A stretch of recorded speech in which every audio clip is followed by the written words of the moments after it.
السلام علیکم، English gram کی ایک اور ویڈیو پہ خوش آمدید۔ آج ہمارے پاس کچھ فریزل وربز ہیں جو ایس سے سٹارٹ ہو رہے ہیں۔ پہلا ہے سیل آف، اور اس کا مطلب ہے کسی کو اندر آنے یا باہر جانے سے روکنے کے لیے کسی عمارت یا جگہ کو بند کر دینا، اور اس کا ایگزامپل سینٹینس ہے The police have sealed off the area so that the fugitives may not escape۔ مطلب ہے پولیس نے علاقے کو بند کر دیا ہے یا سیل کر دیا ہے تاکہ قیدی وہاں سے بھاگ نہ سکیں۔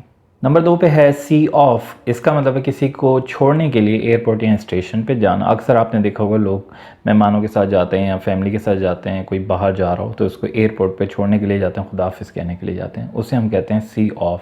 اور اس کا ایگزامپل سینٹینس ہے I went to the airport to see off my brother۔ میں ایئرپورٹ پر اپنے بھائی کو چھوڑنے کے لیے گیا۔ نمبر 3 پہ ہے اسکرو اپ، جس کا مطلب ہے خراب کر دینا یا ستیہ ناش کر دینا، اور اس کا ایگزامپل سینٹینس ہے I was trying to repair my TV and I screwed it up۔ مطلب ہے میں اپنے ٹی وی کی مرمت کرنے کی کوشش کر رہا تھا اور میں نے اس کا ستیہ ناش کر دیا، یعنی اس کو خراب کر دیا مزید۔ اس کے بعد ہے سی آؤٹ، اور اس کا مطلب ہے کسی کو عمارت یا کمرے سے باہر تک چھوڑنا، اور اس کا ایگزامپل سینٹینس ہے The boss told his employee to see the guest out of the office۔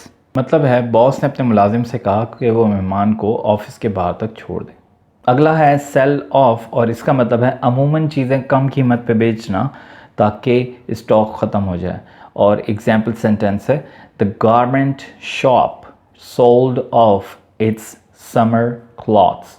مطلب ہے جو کپڑوں والی دکان تھی اس نے اپنے گرمیوں کے جو کپڑے تھے اس کو کم قیمت پر بیچ دیا تاکہ اس کا اسٹاک ختم ہو جائے۔ اب تک کے لیے اتنا ہی، دیکھنے کے لیے شکریہ۔ سبسکرائب کرنا نہ بھولیے گا، لائک کرنا نہ بھولیے گا۔ آپ سے اگلی ویڈیو میں ملاقات ہوگی، تب تک کے لیے اللہ حافظ۔